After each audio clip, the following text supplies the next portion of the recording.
Hi. These are undoubtedly some very strange days that we're going through right now. And I start with the obvious. There's an awful lot of fear and anxiety that's welling up in an awful lot of people. I think of just yesterday afternoon, I went to Acme to the grocery store after I'd heard that some things were going to be shut down and thought I need to pick up some essential items. And I went with my list, and right there in the produce area, there was nothing. Everything was gone. Even the artichokes were gone. Who needs an artichoke in a time of crisis? Well, I worked my way through the store and I had probably 3/4 of my items, and I was in the pasta aisle. Nothing, all gone. The only pasta left, gluten-free. So I reached down and I took a packet of pasta and I turned to put it in my cart. And there was a man who took 2 of his items, threw it into my cart, and went wheeling off with all those items I've been so careful to collect.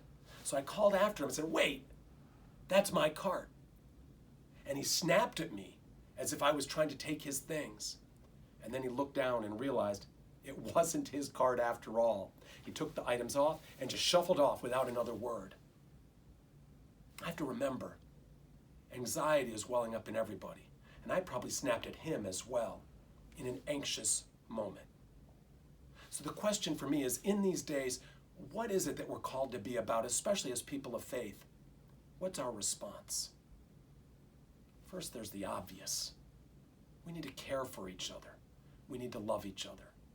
If you went and now have 500 rolls of toilet paper, don't feel ashamed that you overreacted, but do share them with some neighbors who don't have enough toilet paper. So what are the things we're doing to try to reach out to make sure that people are cared for? The first is what everybody's been asked to do, to social distance. It was always my temptation throughout my career, even if I was sick, to toughen up and to come to work anyhow. I probably have missed maybe 5 days in 30 years of work. Today, that's not showing that you're tough. It's irresponsible. We need to care for each other and make sure that if we're ill, we separate. Even if we're not worried, we need to social distance for those who are anxious, who are vulnerable. Secondly, how do we reach out to those who have the greatest need? For our own people, our over 80s, our other vulnerable population, we're trying to collect those and make sure that we reach out to them, that we keep in touch with them, that we get items if they need groceries or medications, to make sure that we help them get those. We're pulling together volunteers who can help in the community.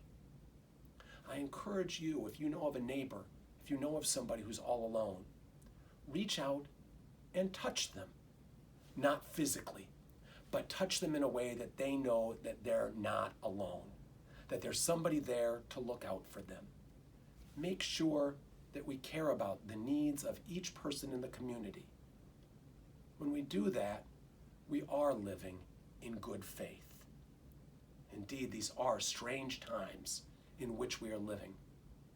But the truth is, our call is always the same, to seek to act in the most loving way for each one. Do that, and you truly will be living out your faith. I hope you have a blessed day.